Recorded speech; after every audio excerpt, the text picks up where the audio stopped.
வர இந்த ஜென்ரேஷன் எல்லாரும் அதை அப்படியே மறந்துட்டே வந்துட்டுருக்கோம்.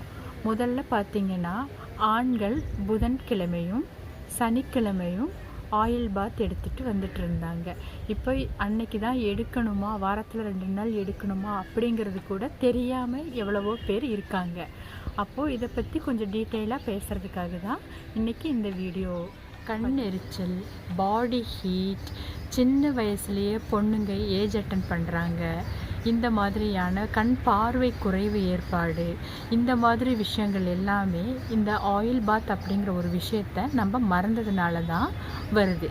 இந்த இவ்வளோ ப்ராப்ளம்க்கும் ஒரே ஒரு சொல்யூஷன் நான் உங்களுக்கு சொல்கிறேன்.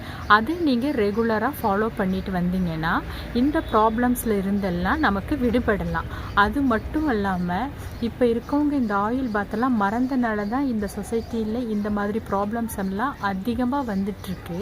இதெல்லாம் மாறணும். நம்ம பழைய நிலைமைகளை நம்ம கடைப்பிடித்து அதை யூஸ் பண்ணி நம்ம எல்லாருமே பயனடையணும் அப்படிங்கிற ஒரு காரணத்துக்காக மட்டும்தான் நான் இந்த விஷயத்தை உங்களோட ஷேர் பண்ணுறேன். கொஞ்சம் நல்லெண்ணெய் எடுத்துக்கலாம். நல்லெண்ணெய் இல்லைன்னா தேங்காய் எண்ணெய், அவங்கவுங்க என்ன ஆயில் யூஸ் பண்ணுவீங்களோ அந்த எண்ணெய் நீங்கள் எடுத்துக்கலாம்.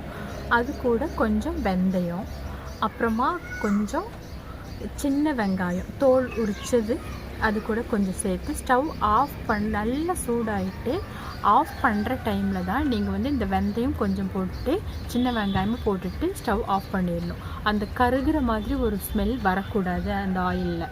அந்த எண்ணெய் எடுத்து நீங்கள் தலையில் போட்டு நல்லா மசாஜ் பண்ணி ஒரு 10 நிமிஷத்துக்கும் மேலே மசாஜ் பண்ணி ஒரு 20லேருந்து 30 நிமிஷம் வரை நீங்கள் வெயிட் பண்ணி சீயக்காய் வேக வச்சு அது வடிகட்டி அந்த வாட்டர் எடுத்து அதில் நீங்கள் தேய்ச்சி குளிக்கலாம்.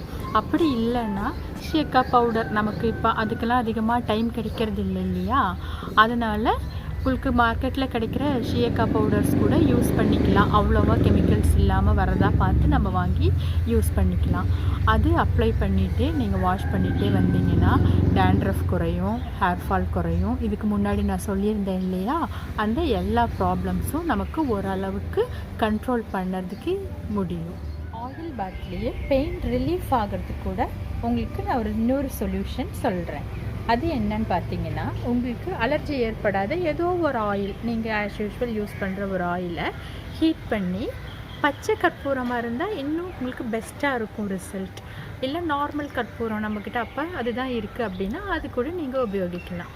கொஞ்சம் எண்ணெய் சூடு பண்ணிவிட்டு அதே மாதிரி தான் ஸ்டவ் ஆஃப் பண்ணுற அந்த கண்டிஷனில் கொஞ்சம் பொடி பண்ணி அந்த கற்பூரமாக அதில் போட்டு மிக்ஸ் பண்ணிங்கன்னா ஒரு ஸ்மெல் வரும். உடனே ஆஃப் பண்ணிவிட்டு ஸ்டவ்வை அந்த ஆயில் ஒரு மிதமான ஹீட், நமக்கு அந்த ஒரு தாங்குற அளவுக்கு ஒரு சூடு நமக்கு அது தெரியும் இல்லையா, அந்த அளவுக்கு ஹீட் இருக்குது. அந்த டைமில் அந்த ஆயில் எடுத்து உங்களுக்கு எங்கே பெயின் இருக்கோ, ஒரு சாதாரண கழுத்து வலிக்கலாம், முதுகு வலிக்கலாம், கை வலிக்கலாம், ஏதாவது ஒரு ஒர்க் போயிட்டு வந்து கொஞ்சம் பெயினாக நம்ம பாடி ஃபீல் பண்ணுது அப்படின்ற மாதிரி உங்களுக்கு தோணுன்னா அந்த இடத்துல போட்டு கொஞ்சம் நேரம் மசாஜ் பண்ணிவிட்டு கூட சூடாக ஹாட் வாட்டரில் ஒரு நார்மலாக ஓரளவுக்கு நமக்கு தாங்குற அளவுக்கு சூடான ஹாட் வாட்டரில் நீங்கள் வந்து ஒரு பாத் எடுத்தீங்கன்னா இன்னுமே நீங்கள் ஃப்ரெஷ்ஷாக ஃபீல் பண்ணுவீங்க.